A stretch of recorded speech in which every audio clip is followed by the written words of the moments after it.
मैं एक पाकिस्तानी जासूस। दोस्तों, हमने आपको पिछली किस्त में ये बताया था कि कैसे पाकिस्तानी कमांडो राह के एक तकरीब कार कैंप में भर्ती हो गया। अब पाकिस्तानी कमांडो उन तमाम जासूसों के साथ पाकिस्तान में तबाही फैलाने के लिए आ रहा था। आगे क्या हुआ, चलिए जानते हैं। आधी रात तक चलते रहे। अब हम पहाड़ियों के दरमियान आ गए थे। इन पहाड़ियों की ढलानों पर रात के अंधेरे में छोटे कद के दरख्तों के दबे नजर आ रहे थे। रात के 2 बजे तक हम उन पहाड़ियों में चलते रहे। इसके बाद एक दरिया आ गया। मैं उसे दरिया समझा, मगर जैक ने कहा यह दरिया नहीं है, पहाड़ी नाला है। दूर पहाड़ों के दरमियान गहरी खाई में ये नाला शोर मचाता बह रहा था। हमने एक पुल पर से नाले को अबूर किया। नाले के दूसरे किनारे पर जाकर हम थोड़ी देर आराम करने के लिए बैठ गए। 10-15 मिनट बाद दोबारा सफर शुरू हो गया। इसी तरह हम उन छोटी बड़ी पहाड़ियों के दरमियान सुबह होने तक चलते रहे। जब सुबह की रोशनी नमूदार हुई तो मंजर काफी बदल चुका था। पहाड़ी सिलसिला खत्म हो रहा था और मैदानी इलाका शुरू हो रहा था। जैक कहने लगा, थोड़ी दूर आगे एक गांव है। तुम लोग गांव के बाहर एक जगह छुप कर बैठोगे। मैं गांव से तुम्हारे लिए कुछ खाने पीने के लिए लाऊंगा। हम थोड़ी दूर गए तो दूर दरख्तों के झुंड के पास गांव के कच्चे मकान दिखाई दिए। खेतों में 2-3 किसान हल चलाते भी दिखाई दिए। जैक ने हमें एक तरफ झाड़ियों की ओट में बैठने को कहा और खुद गाँव की तरफ चल दिया। कुछ देर बाद वो हमारे लिए लस्सी का कटोरा और ज्वार की रोटियां और साग लेकर आ गया। हम सब ने साग की रोटियां खा ली, लस्सी पी।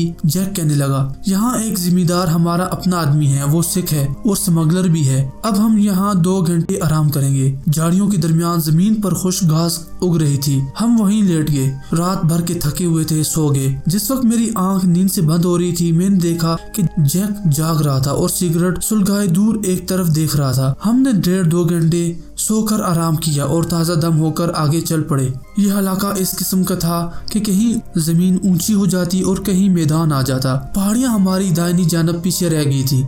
मैं इस इलाके को अपनी जहन में अच्छी तरह याद करता जा रहा था, क्योंकि वापसी पर मुझे इस इलाके से अपने मंसूबे और स्कीम के मुताबिक अकेला ही वापस आना था। इस तरह चलते चलते उजाड़ इलाकों में से गुजरते शाम के साए फैलने लगे। यहाँ पहली बार हमें खेतों में कुछ फासले पर एक फौजी जीप जाती नजर आई। जैक ने मुझे कहा, हम इंडियन बॉर्डर के करीब पहुँच गए हैं, अब हमें एहतियात से काम लेना होगा। इंडियन बॉर्डर फोर्स की जीप थी। ये लोग हमारे देश के सिपाही हैं, मगर हमें पूछगछ के लिए रोक सकते हैं। यहाँ से हमने रास्ता तब्दील कर लिया और छोटे छोटे टीलों की तरफ चलने लगे। इन टीलों में चलते चलते रात का अंधेरा हो गया। जैक ने एक जगह हम सब रोक कर कहा और बोला, यहाँ से पाकिस्तान का बॉर्डर 2-4 फलांग के फासले पर ही है। अब हम में से कोई सिगरेट नहीं पिएगा, माचिस नहीं जलाएगा। ये चीजें दूर से देखी जा सकती हैं। बॉर्डर सिक्योरिटी फोर्स की पार्टियां रात के गश्त पर होती हैं। वो हमें लेकर टीलों के दरमियान दुश्वार गुजार रास्तों से गुजरता हुआ एक खुली जगह पर आ गया। आसमान पर सितारे चमक रहे थे। थोड़ी देर बाद जर रंग का एक गैर मुकम्मल सा चांद मगरब की तरफ ऊपर आ गया। उसकी फीकी रोशनी में मैंने एक जानब दरख्तों का झुंड देखा। जैक हमें उस झुंड की तरफ ले जा रहा था। जब ये झुंड हमारी बाईं जानब रह गया तो सामने एक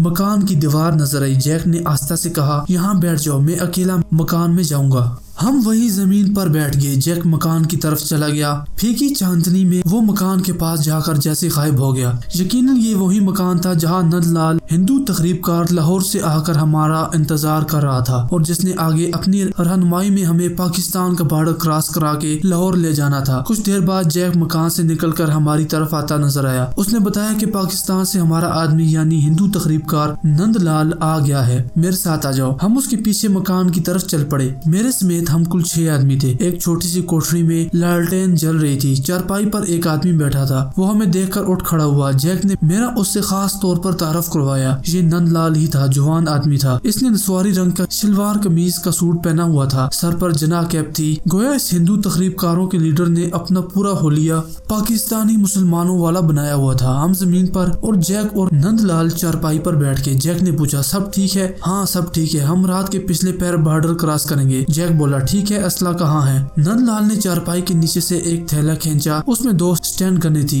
जैक ने स्टैंड गन का मैगजीन चैम्बर चेक किया। मैगजीन लोड किया। मैगजीन लोड है, ख्याल रखना। जैक ने स्टैंड गन घुटनों पर रखते हुए कहा, मुझे मालूम है, मैं कोई अनाड़ी नहीं हूँ। ये बताओ कि बॉर्डर पर कोई स्पेशल पेट्रोलिंग तो नहीं हो रही? मैंने सब चेक कर लिया है, मामला बिल्कुल ठीक ठाक है। जैक बोला, सारे टारगेट लाहौर के हैं, क्या दूसरे शहर भी शामिल हैं? तकरीबकार नंदलाल ने कहा, एक टारगेट लाहौर का है। जैक ने मेरी तरफ इशारा करके कहा, लाहौर का टारगेट मुरली प्रसाद का है, ये ग्वाला मंडी में बम का धमाका करेगा। बाकी कौन कौन से शहर से हैं? नंदलाल कहने लगा, बाकी अभी सिर्फ 2 शहर हमारे टारगेट पर हैं, कराची और रावलपिंडी। इसके बाद हमारा प्रोग्राम पेशावर को निशाना बनाना है। वेरी गुड, फिक्र न करो, तुम्हें जो आदमी दे रहा हूँ सारे ट्रेंड हैं और खतरनाक दुश्मन है मुसलमानों के। ठीक है। जैक ने रुमाल खोलकर बाकी बची हुई जवार की रोटियां निकालकर सामने रख दी। उन पर साग भी रखा हुआ था। नंदलाल ने जो मकान में पहले से बैठा था और जो वहाँ आता जाता रहता था, कोने में रखी मिट्टी में से पानी का ढोल लेकर दरमियान में रख दिया। मैं सोचने लगा, मेरे पास जो धमाका खेज महलूल शीशी में बंद पड़ा है वो उन लोगों को किस तरह पिला सकूंगा। मुझे महसूस हुआ कि यहाँ 6 गिलास भी नहीं है, सिर्फ 1 ढोल ही है। और ये कोई जरूरी नहीं कि मैं अगर ढोल में धमाका खेज महलूल डाल दूं तो ये सारे के सारे ढोल में से पानी पिए। अगर मैं महलूल के कतरे पानी के मटके में डाल देता हूँ तो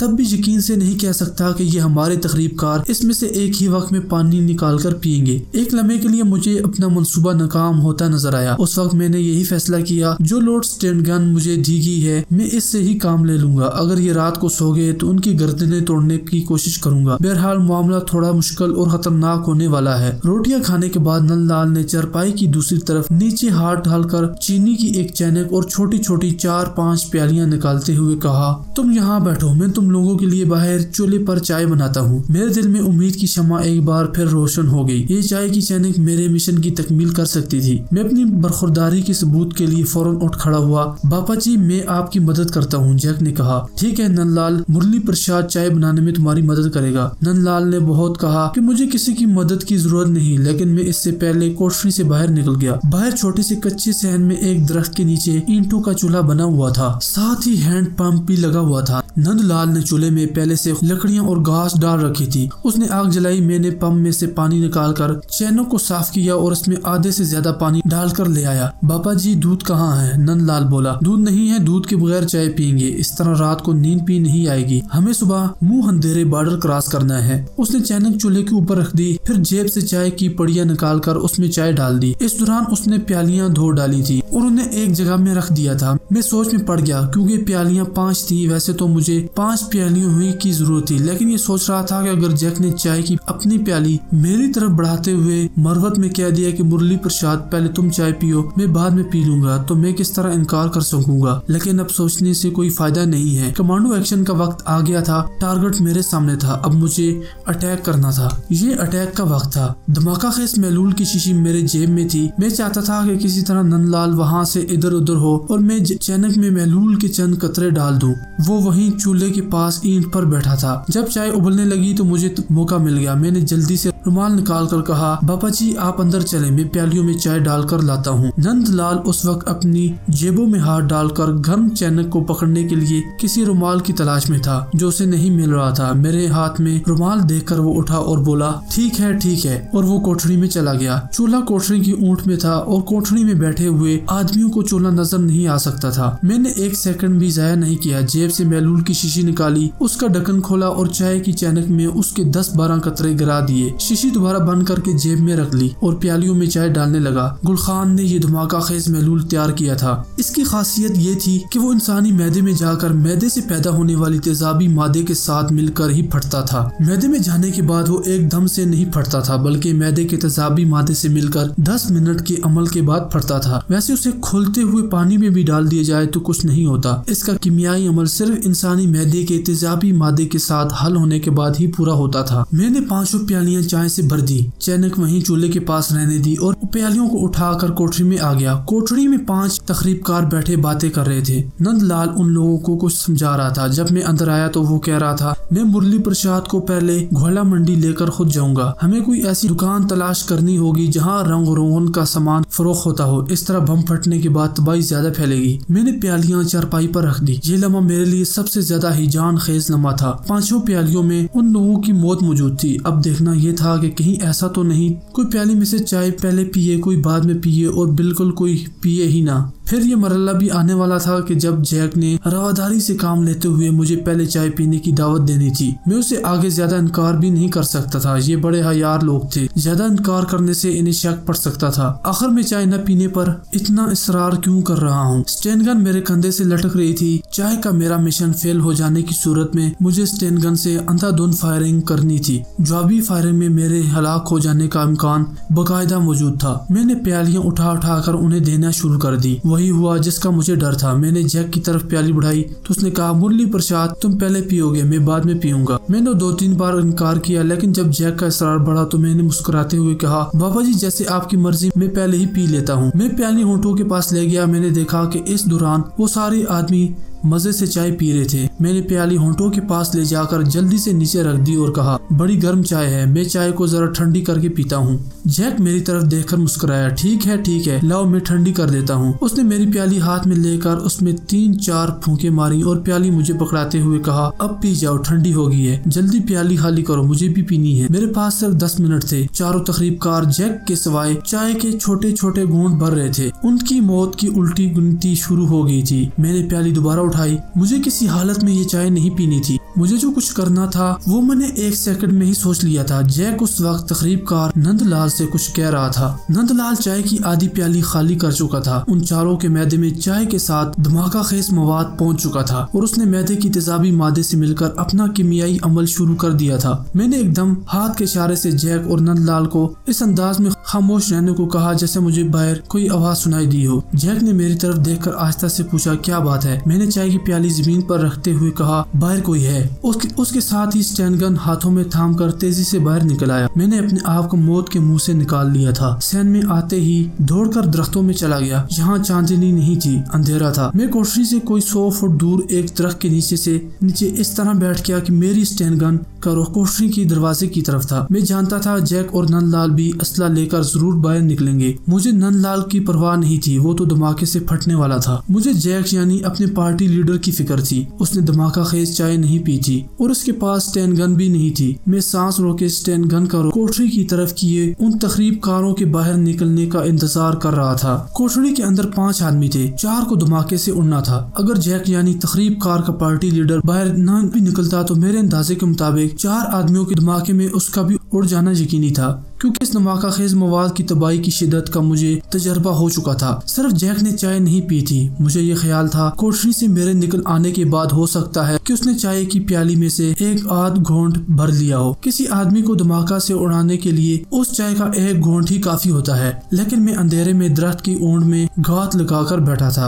अगर जैक 10 मिनट के अंदर अंदर हलाक न हुआ तो मैं उसे स्टेन गन के एक ही ब्रश से भून डालूंगा। मेरे पास घड़ी नहीं थी। मुझे वक्त का अंदाजा नहीं हो रहा था कि 10 मिनट गुजर चुके हैं या नहीं। इतने में कोठरी में से एक आदमी बाहर आया। कोठरी के आगे सहन में जर्द चांद की फीकी सी चांदनी फैली हुई थी। मैंने उसे पहचान लिया। ये नंदलाल था। उसने मेरे सामने चाय पी थी। उसका जिस्म धमाके से फटने के करीब था। साथ ही हमारा पार्टी लीडर जैक भी आ गया। जैक के हाथ में स्टैन गन थी। दोनों इधर उधर देखने लगे। नंदलाल ने मुझे आवाज दी, मुरली प्रसाद। मैं दरख्त के पीछे दबक कर बैठा रहा। तीनों हिंदू तकरीबकार कोठरी के अंदर ही थे। नंदलाल ने एक बार फिर मुझे आवाज दी, मुरली कहाँ हो तुम? फिर उसने जैक से कहा, मुझे मामला गड़बड़ लगता है जैक। गुलखान ने मुझे बताया था कि इस बार इस धमाके खेज महलूल का वक्त थोड़ा बढ़ाकर 5 मिनट से 10 मिनट कर दिया है। यानी पहले ये मवाद 5 मिनट में फट जाता था, मगर अब इसे फटने में 10 मिनट लगते थे। मुझे पसीना आ गया। कुछ नहीं हो रहा था। या खुदा कहीं गुलखान का तजर्बा फेल तो नहीं हो गया। इसी दौरान एक और तकरीबकार कोठरी से बाहर आ गया। उसने बाहर आते ही पूछा, क्या हो गया है लाला? अभी ये फिक्रा उसके मुंह में ही था कि एक धमाका हुआ, फिर दूसरा धमाका हुआ और मेरी आंखों के सामने नंदलाल और अंदर से जो तकरीबकार बाहर आया था, दोनों के जिस्म फटकर आग के शोलों के साथ रेजा रेजा होकर बिखर गए। जैक उछलकर एक तरफ गिरा। वो गिरते ही उठा और घबराहट में वो सीधा उन दरख्तों की तरफ दौड़ पड़ा जहाँ मैं घात लगाए बैठा था। मैं उठ खड़ा हुआ। जैक मेरी जद में था। ट्रिगर पर मेरी उंगली का दबाव पड़ा और स्टैन गन से पूरा ब्रस्ट निकलकर जैक के जिस्म को छलनी कर गया। वो मुंह के बल गिर पड़ा। उसके साथ ही कोठरी के अंदर 2 धमाके एक ही वक्त में हुए और कोठरी की छत और दरवाजे उड़ गए। अंदर से शोलों का बादल उठकर आसमान की तरफ ऐसे बुलंद हुआ जैसे अंदर कोई छोटा एटम बम फट गया हो। उसके फौरन पर वहाँ खामोशी छा गई। कोठरी के दरवाजे के टुकड़े इधर उधर बिखर कर जल रहे थे। मैं इंडियन बॉर्डर से ज्यादा दूर नहीं था, बल्कि बॉर्डर के ऊपर ही बैठा था। भारतीय बाउंड्री सिक्योरिटी फोर्स के सिपाहियों ने इस धमाके की आवाज अगर सुन ली थी तो वो जरूर इस तरफ आ रहे होंगे, इसलिए मेरा वहाँ ठहरना मुझे एक नई मुसीबत में फंसा सकता था। मैंने सिर्फ इतना किया कि जैक की लाश को देखकर तसल्ली की कि वो जिंदा तो नहीं है, वो मर चुका था। स्टेन गन की 11 से 12 गोलियां उसके जिस्म को उधेड़कर दूसरी तरफ से निकल चुकी थी। उसकी लाश खून में लथपथ ऊंधी पड़ी थी। मैंने स्टेन गन कंधे से लटकाई और धुंधली चांदनी वाली रात में वापस जम्मू शहर की तरफ तेज तेज चलने लगा। मेरी स्टेन गन में अभी बहुत गोलियां बाकी थी, आधे से ज्यादा इसका मैगजीन भरा हुआ था। मैं उसी रास्ते पर चला जा रहा था जिस रास्ते पर पार्टी लीडर जैक हमें लेकर आया था। धमाका खेज मवाद का बचा हुआ महलूल मेरी जेब में एक शीशी में महफूज पड़ा था। मैं उसकी कारकर्दगी पर बेहद खुश था। ये कमाल की चीज हमारे मास्टर सिपाही गुल खान ने बनाई थी। मैं पहले तेज तेज चल रहा था। चांद थोड़ा ऊपर आकर एक तरफ टीले के पीछे हो गया। माहौल पर अंधेरा छा गया इस ख्याल से कि ये बॉर्डर का इलाका है, मुझे यहाँ से जितनी जल्दी हो सके निकल जाना चाहिए। मैंने जो गैंग के अंदाज में दौड़ना शुरू कर दिया। जब मैं जय वरदार से काफी दूर निकल गया तो एक जगह बैठकर थोड़ा सांस लिया और दोबारा चल पड़ा। अब मैं नॉर्मल रफ्तार से जा रहा था। मैं ठीक उन रास्तों से होकर गुजर रहा था जिन रास्तों से जैक हमें लेकर आया था। आसमान पर तारे चमक रहे थे। आसमान पर मशरक की जानब नीली रोशनी का गबार सा फैलने लगा था। ये सुबह का जब की रोशनी थी। काजब की रोशनी इस रोशनी को कहते हैं जो सुबह होने से पहले मशरक के उफक पर नमूदार होती है। इसको काजब इसलिए कहते हैं कि ये झूठी होती है, यानी लगता है सुबह हो मगर अभी सुबह नहीं हुई होती। उसी गांव के करीब से अभी गुजर रहा था जहां से जैक हमारे लिए लस्सी और जवाहर की रोटियां लाया था। मैं इस गांव से आगे पहुंचा तो सुबह काजब यानी सुबह सादक की नूरानी रोशनी चारों तरफ फैल चुकी थी। मैंने एक पहाड़ी नाले में मुंह हाथ धोया, थोड़ा पानी पिया और उस कच्ची पगडंडी पर आ गया जो ऊंचे ऊंचे जवाहर के खेतों में चली जाती थी। मुझे मालूम था कि अभी जम्मू काफी दूर है और अगर मैं पैदल चलता रहा तो मुझे मजीद 1-2 दिन पहाड़ियों और मैदानों में से चलना पड़ेगा जिस तरह के हम आती दफा चल के आए थे। मेरे पास इस सफर को मुख्तसर करने का और कोई जरिया नहीं था। मैंने सोचा कि दिन के वक्त किसी जगह छुप कर सो जाऊंगा, 3-4 घंटे सोकर फिर आगे चलूंगा। जब सूरज निकल आया और चारों तरफ रोशनी होगी तो मैं खड़े होकर जायजा लिया कि मैं कहीं असल रास्ते से भटक तो नहीं गया। कुछ दरख्तों और दो एक छोटे टेक को मैंने पहचान लिया कि मैं ठीक समझ जा रहा था। मेरी जेब में इंडियन करेंसी में कुछ पैसे जरूर थे मगर हमें गैर आबाद रास्तों से बॉर्डर तक लाया गया था। ये ऐसे रास्ते थे जहाँ लारियां तांगे वगैरह नहीं चलते, वरना मैं किसी लारी या यक्के में सवार होकर जम्मू जल्दी पहुँच सकता था। चलते चलते मेरी बाईं तरफ आमों का एक घना बाग आ गया। ये बाग वीरान पड़ा था क्योंकि आमों की फसल का मौसम नहीं था, इसलिए बाग में किसी रखवाले वगैरह का कोई झोंपड़ा नहीं था। एक जगह जमीन थोड़ी साफ थी, मैं वहीं लेट गया। मुझे इस बात का इत्मीनान था कि मैं खतरे के मकाम से बहुत दूर निकल आया हूँ। अब बॉर्डर सिक्योरिटी फोर्स के आदमी मुझ तक नहीं पहुँच सकते, चुनाचे मुझे बड़ी जल्दी नींद आ गई। सोकर उठा तो सूरज दरख्तों के ऊपर आ गया था। मैंने आम के बाग से बाहर होकर देखा। दूर से मुझे वो पहाड़ नजर आए जिनकी दूसरी तरफ जम्मू शहर था। मैं 1-2 दिन पहले वहां से गुजरते हुए देखकर उनको निशानी के तौर पर दिल में महफूज कर लिया था। मेरे सामने वीरान मैदान फैला हुआ था। मैं पहाड़ों की तरफ रवाना हो गया। रास्ते में एक छोटा सा कुआं आया। ये कुआं शायद इसलिए बनाया गया था कि आते जाते मुसाफिर यहाँ अपनी प्यास बुझा सके। कुएं के ऊपर चरखी के साथ टीन का डोंगा लटक रहा था। मैंने कुएं को झांक कर देखा। नीम पहाड़ी इलाके के कुएं भी काफी गहरे होते हैं और पानी काफी गहराई में जाकर मिलता है। मैंने डोंगा कुएं में डालकर पानी निकाला। पानी साफ और मीठा था। मुझे भूख जरूर महसूस हो रही थी मगर प्यास की शिद्दत ज्यादा थी। मैंने पानी पिया, मुंह हाथ धोया, थोड़ी देर आराम किया और फिर आगे चल पड़ा। दोपहर के बाद करीबन तीसरे पहर खेतों का सिलसिला शुरू हो गया। एक जगह अमरूदों का बाग देखा। ये जंगली अमरूदों का बाग था। दरख्तों पर कच्चे अमरूद लगे थे। मैंने 4-5 पके हुए अमरूद तोड़कर खा लिए। शाम हो रही थी कि मुझे दूर शहर की रोशनियां नजर आने लगी। मैंने खुदा का शुक्र अदा किया। जिस वक्त मैं जम्मू शहर के मज़ाफ़ात में से गुजर रहा था तो रात हो गई थी। दरिया की दोनों जानब शहर की रोशनियां ऊंची नीची ढलानों पर जलमला रही थी। यहाँ मैंने एक तांगा लिया और इसे होटल में आ गया जहाँ हम सब ने एक रात और एक दिन गुजारा था। होटल वाला मेरी सूरत से आशना था। मैंने वही कमरा ले लिया जहाँ हम ठहरे थे। कमरे में आकर मैंने जूते उतार कर फेंके, पाँव धोए और बिस्तर पर अपने आप को गिरा दिया। दरवाजे को मैंने अंदर से कुंडी लगा ली थी। ऐसा सोया कि दूसरे दिन सुबह के वक्त आँख खुली। उठकर गुस्ल किया, नाश्ता किया। मालूम हुआ कि दिल्ली जाने वाली जम्मू तवी एक्सप्रेस निकल चुकी है। अब दोपहर को एक ट्रेन जलंधर जाएगी। मैं दोपहर तक होटल में ही रहा। दोपहर से जरा पहले होटल से निकला और सीधा जम्मू रेलवे स्टेशन पर आ गया। मैं कोई गोला बारूद का जखीरा उड़ाकर नहीं आया था जिसका लर्जा खेज धमाका हुआ और आस पास के लोगों को पता चल गया हो। बड़े आराम से 5 पाकिस्तानी दुश्मन भारतीय तखरीबकार को जहन्नम में पहुंचा दिया था। छोटे छोटे महदूद किस्म के 4 धमाके हुए थे। 4 तखरीबकारों के जिस्म हवा में तहलील हो गए थे और एक तखरीबकार को स्टीन गन के बर्स्ट मारकर मौत की नींद सुला दिया था। अगरचे बॉर्डर के करीब का इलाका था मगर धमाकों की आवाज ज्यादा दूर तक नहीं गई थी, इसलिए मैं कतरे मुतमईन था कि पुलिस या खुफिया पुलिस का कोई आदमी मेरी तलाश में नहीं होगा। मैं ट्रेन में सवार हो गया। ट्रेन जलंधर की तरफ चल पड़ी। रास्ते में एक मुरम्मत हो रहा था। ये सुबह ही एक तरफ से खोला गया था। वहाँ गाड़ी ने 2 घंटे लगा दिए। जलंधर पहुँचते पहुँचते शाम हो गई। यहाँ से रात को दिल्ली जाने वाली गाड़ी मिली। दिल्ली पहुँचा तो सुबह काजब का वक्त हो रहा था। स्टेशन पर उतरते ही सीधा बस्ती निजामुद्दीन औलिया की तरफ रवाना हो गया। मोटर रक्शे ने जल्दी पहुँचा दिया। मुगल शहजादी की खानकाह के करीब से होता हुआ गुल खान के पुराने मकान में आकर खुफिया जगह से चाबी निकाली। दरवाजा खोलकर अंदर गया। दरवाजे की कुंडी लगाई और जूते उतारकर बिस्तर पर लेट गया। ऐसा लगा जैसे किसी ने मेरे सर के ऊपर से एक मन का भारी वजन उतार दिया हो। मेरा कमांडो मिशन कामयाबी से मुकम्मल हो गया था। 5 तखरीबकारों को लाहौर में मुतय्यन भारतीय तखरीबकार समेत मैंने मौत के घाट उतार दिया था और किसी को कानो कान खबर नहीं हुई थी। अब सबसे मुश्किल मरहला आगे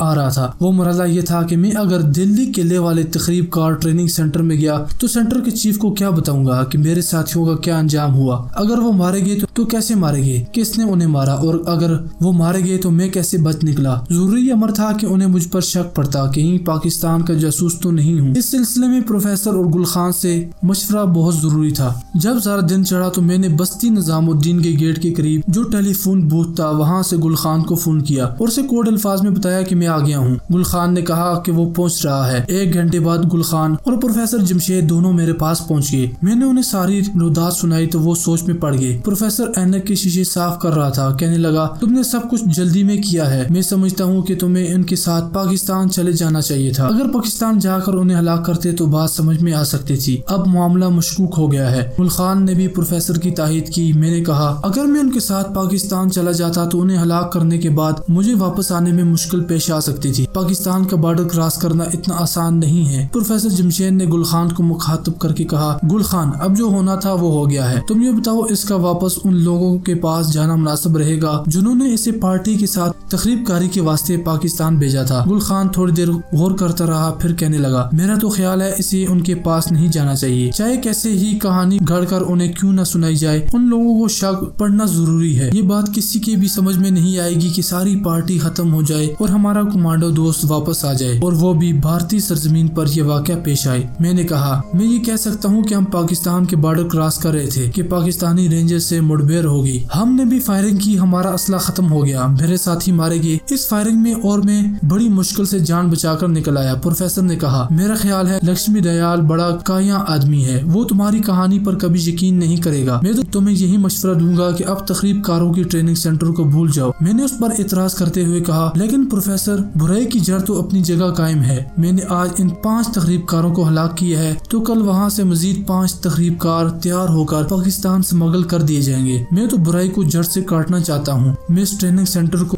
सेंटर को इसके चीफ लक्ष्मी दयाल और इंस्ट्रक्टर कालीदास समेत सबको बम से उड़ा देना चाहता हूँ। न रहेगा बांस न बचेगी बांसुरी। गुल खान बोला, मेरा ख्याल है तुम एक तकरीबकारों की ट्रेनिंग सेंटर जरूर जाओ। नहीं जाओगे तो लक्ष्मी दयाल और रहीम बख्श के आगे मेरी पोजीशन खराब होने का अंदेशा है, क्योंकि कांग्रेसी मुसलमान रहीम बख्श ने तुम्हें मेरी सिफारिश पर वहाँ भर्ती कराया था। एक बार तुम जाकर वहाँ जो ड्रामा करना है जरूर करो, इस तरह मेरी पोजीशन थोड़ी महफूज हो जाएगी। अगर लक्ष्मी दयाल और कालीदास ने वाकई कहानी पर यकीन कर लिया तो उसके बाद तुम बेशक ट्रेनिंग सेंटर को बम से उड़ाकर रुपोश हो जाना। यही तो मैं भी चाहता हूँ। मैंने गुल खान की बात की तहीद करते हुए कहा। गुल खान ने इस सिलसिले में प्रोफेसर जमशेद से मशवरा मांगा तो वो आंखों पर ऐनक जमाते हुए कहने लगा, ठीक है, ये ड्रामा करना मेरे ख्याल में जरूरी हो गया है। गुल खान ने मुझसे कहा, तो फिर तुम्हें देर नहीं करनी चाहिए, तुम अभी वहाँ चले जाओ। दोपहर के बाद लक्ष्मी दयाल तुम्हें ट्रेनिंग सेंटर में शायद ना मिले, मगर अपना हुलिया जरा खराब करके जाना। ये तुम्हारी जहानत का इम्तहान है। अगर तुमने अच्छी तरह से अदाकारी की तो मेरा ख्याल है है कि तुम उन लोगों को यकीन दिलाने में जरूर कामयाब हो जाओगे। हम रात को यहाँ आएंगे, तुम भी अंधेरा होने के बाद यहाँ आकर रिपोर्ट करना।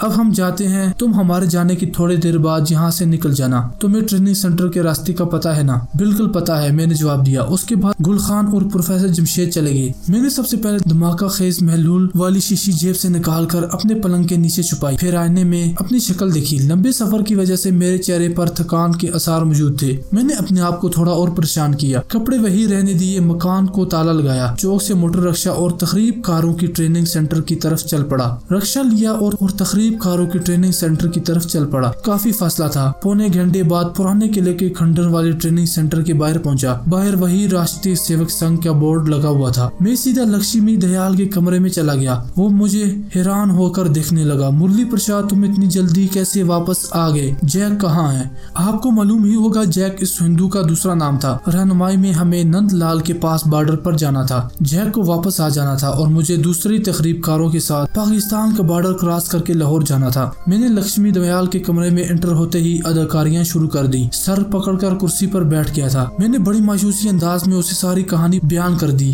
कि किस तरह जब हम पाकिस्तान का बॉर्डर क्रॉस कर रहे थे तो अचानक एक तरफ से पाकिस्तानी रेंजर की जीप आई और उसने फायरिंग शुरू कर दी। नंदलाल और जैक के पास एक स्टेन गन थी। उन्होंने भी जवाबी फायरिंग शुरू कर दी, मगर हमारा असला खत्म हो गया। हम इंडिया के बॉर्डर की तरफ भागे, मगर पाकिस्तानी रेंजर ने हमारा पीछा किया। वो हम पर बराबर गने फायर कर रहे थे। मेरे देखते देखते नंदलाल, जैक और बाकी साथियों को गोलियां लगी और वो गिरकर वहीं मर गए। पाकिस्तानी रेंजर मेरी तरफ फायरिंग करते दौड़े। मैंने एक खाई में छलांग लगाई और अंधाधुंध भागने लगा। मुझे नहीं पता कि मैं कैसे जान बचाने में कामयाब हुआ, वरना मेरा बचना नामुमकिन था। खाई से निकलकर जम्मू की तरफ मुंह करके दौड़ता चला गया। इंडिया के बॉर्डर में दाखिल होकर जान बचाई। मैंने गहरी आह भर के कहा, मुझे अपने साथियों की मौत का बड़ा दुख है, बड़ा दुख है। काश मैं भी उनके साथ मर जाता। और यकीन करें, मैं थोड़ी सी कोशिश के बाद आंखों से आंसू जारी करने में कामयाब हो गया। इसी दौरान वो इंस्पेक्टर कालिदास भी वहाँ आ गया था। दोनों मेरी मन गढ़ंत कहानी बड़ी गौर से सुन रहे थे। मैं साथ साथ उनके चेहरों का भी जायजा लेता जा रहा था। उनके चेहरे पर किसी किस्म का तासर नहीं था, बिल्कुल सपाट चेहरे हो गए थे। कभी मुझे महसूस होता कि उन्हें मेरी कहानी पर पूरा यकीन हो गया है। किसी वक्त लगता कि वो मेरी कहानी को महज एक ड्रामा समझ रहे हैं।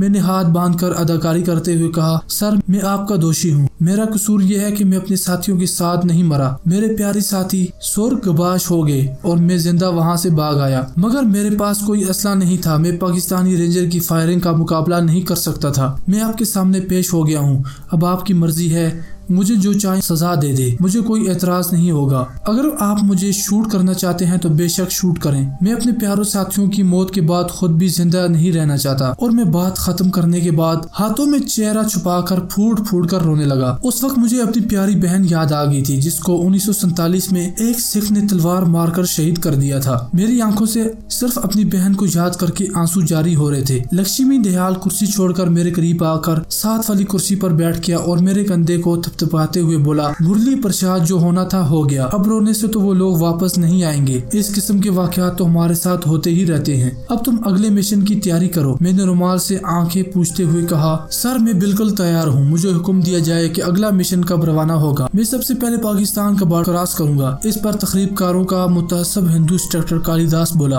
अभी तुम ऊपर वाले कमरे में जाकर नहा धोकर आराम करो। रात को तुम्हें अगले मिशन के बारे में तफसील से बताया जाएगा। मैं दिल में बेहद खुश भी हुआ और मुतमईन भी हो गया कि मेरी अदाकारी कामयाब साबित हो गई है और जिस तरह बात का खतरा था वो टल गया। आज भी जब मैं इस वक्त को याद करता हूँ तो मुझे अपने आप पर ताज्जुब होता है कि मैं इतना आला तरबियत याफ्ता कमांडो और चेहरा शनास होने के बावजूद उन लोगों के दिल का हाल उनके चेहरों से न पढ़ सका। मैं किले की दूसरी मंजिल पर एक कमरे में गया। यहाँ पानी के नल के नीचे नहाने के लिए बाल्टी डूंगा पड़ा था। मैं नहाकर ताज़ा दम हो गया। इतने में इंस्ट्रक्टर कालिदास ऊपर मेरे पास आ गया। उसने मुझे जेब से सिगरेट निकाल कर दिया और कहने लगा, 2 साल पहले भी इस तरह पाकिस्तानी रेंजर के साथ झड़प में हमारी पार्टी के 7 आदमी मारे गए थे। ये तो होता ही रहता है। कभी पूरी की पूरी पार्टी बॉर्डर क्रॉस कर जाती है और कभी बॉर्डर क्रॉस करने वाले तकरीबकार गाइड के होते हुए भी अचानक बॉर्डर फोर्स से मुठभेड़ हो जाती है और हमारे आदमी कुछ मारे जाते हैं, कुछ भागकर वापस आ जाते हैं। मैंने कालिदास को अपनी पार्टी की पाकिस्तानी रेंजर के साथ झड़प की झूठी कहानी बड़ी तफसील से सुनाई थी। वो बड़े खौफ से सुनता रहा, फिर बोला, बिल्कुल ऐसा ही होता है भैया।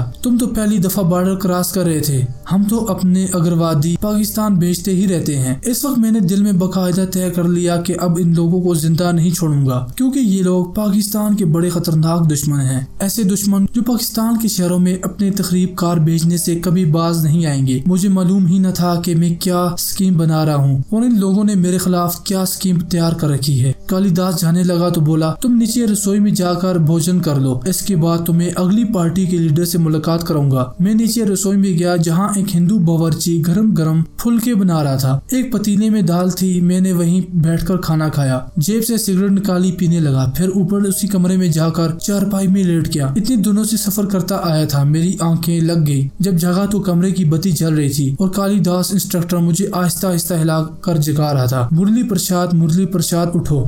जी महाराज। मैं जल्दी से उठकर बैठ गया। कालिदास मुस्कुराया और कहने लगा, नीचे आओ, तुम्हें नई पार्टी के लीडर से मिलाऊं। मैं उठकर उसके साथ गया। मैंने सीढ़ियां उतरते हुए पूछा, ये पार्टी का पाकिस्तान जारी है सर। मैं बड़ा खुश था कि एक और तकरीबकार पार्टी को नेस्तनाबूद करने का मौका मिल रहा है। कुछ नहीं तो उस पार्टी में 4-5 हिंदू तकरीबकार तो जरूर होंगे। कालिदास बोला, तुम्हारे समेत 4 आदमी होंगे, मगर इस बार तुम अमृतसर अटारनी वाले बॉर्डर से पाकिस्तान में दाखिल होगे। ठीक है सर। वो मुझे तकरीबकारी के ट्रेनिंग सेंटर के चीफ लक्ष्मी दयाल के कमरे में ले आया। वो चाय पी रहा था। उसने मुझे चाय बना कर दी और बड़े राजदाराना अंदाज में कहने लगा, तुम्हारे साथ 3 और आदमी होंगे। ये बड़े पुराने स्मगलर हैं और बॉर्डर क्रॉस करते रहते हैं। इस बार ये पाकिस्तान में हमारे लिए बमों के धमाके करने जा रहे हैं। हम इन्हें भारी रकम अदा कर रहे हैं। वैसे भी चूंकि वो हमारी तरह हिंदू हैं, इसलिए पाकिस्तान के खिलाफ तकरीबकारी पर बड़ी आसानी से तैयार हो गए हैं। इसके बावजूद हम इन्हें मुआवजा भी देंगे। तुम इस पार्टी के लीडर होगे। मैं दिल में बेहद खुश हुआ कि ये लोग मुझ पर किस कदर एतमाद कर रहे हैं। मेरी अदाकारी वाकई काम कर गई थी। मैंने कहा, सर आपका धन्यवाद है। मैं यकीन दिलाता हूँ इस बार पाकिस्तान जाकर वो तबाही मचाऊंगा कि वहाँ के लोग बुद्धों तक याद रखेंगे। लक्ष्मी दयाल ने कालिदास की तरफ मुस्कुरा कर देखा। कालिदास, हमें ऐसे ही जवान चाहिए जो शिवाजी और मराठा का रोल अदा कर सकें। वो मेरी तरफ तवज्जो होकर बोला, 3 आदमी रात को यहाँ पहुँच जाएंगे। तुम्हारी पार्टी रात के ठीक 12 बजे यहाँ एक खास ट्रक में अमृतसर की तरफ रवाना होगी। रेलगाड़ी में तुम्हें इसलिए नहीं भेज रहे कि हम इस मिशन को खुफिया रखना चाहते हैं। अमृतसर से तुम्हें एक गांव में ले जाया जाएगा। वहाँ तुम्हें ट्रक छोड़कर वापस आ जाएगा। आगे एक सिख स्मगलर तुम उन लोगों को एक खास जगह से बॉर्डर क्रॉस कराएगा और पाकिस्तान के अंदर एक खुफिया जगह पर ले जाएगा, जहाँ हमारे आदमी तुम्हें बताएंगे कि तुम लोगों ने पाकिस्तान के किस शहर को बमों के धमाकों से उड़ाना है। कोई सवाल पूछना हो तो पूछ सकते हो। मैंने कहा, सर सब ठीक है, मैं तो अभी रवाना होने के लिए तैयार हूँ। लक्ष्मी दयाल उठकर मेरे पास आया, मेरे शाने को सहलाते हुए बोला, शाबाश, हमें तुम्हारे ऐसी अग्रवादी और पाकिस्तान के दुश्मन चाहिए। अभी तुम जाकर आराम करो। जब वो आदमी आएंगे मैं तुम्हें बुलाऊंगा। मुझे बिल्कुल यकीन था ये लोग मुझ पर एतमाद कर रहे हैं, लेकिन चल कुछ और ही रहा था। ये लोग मुझे फंसाने के लिए ये सारा प्लान कर रहे थे। दोस्तों आगे क्या हुआ, इससे आगे हम आपको अनोखा जासूस की नई एपिसोड में बताएंगे। दोस्तों अगर आपको ये कहानी पसंद आ रही है तो इसे अपने फेसबुक, व्हाट्सएप और यूट्यूब पर जरूर शेयर कीजिएगा और वीडियो को लाइक करने के साथ साथ पाकिस्तानी कमांडो की इस एपिसोड के बारे में अपनी राय जरूर दीजिए। हमें इजाजत दीजिए। खुदा हाफिज।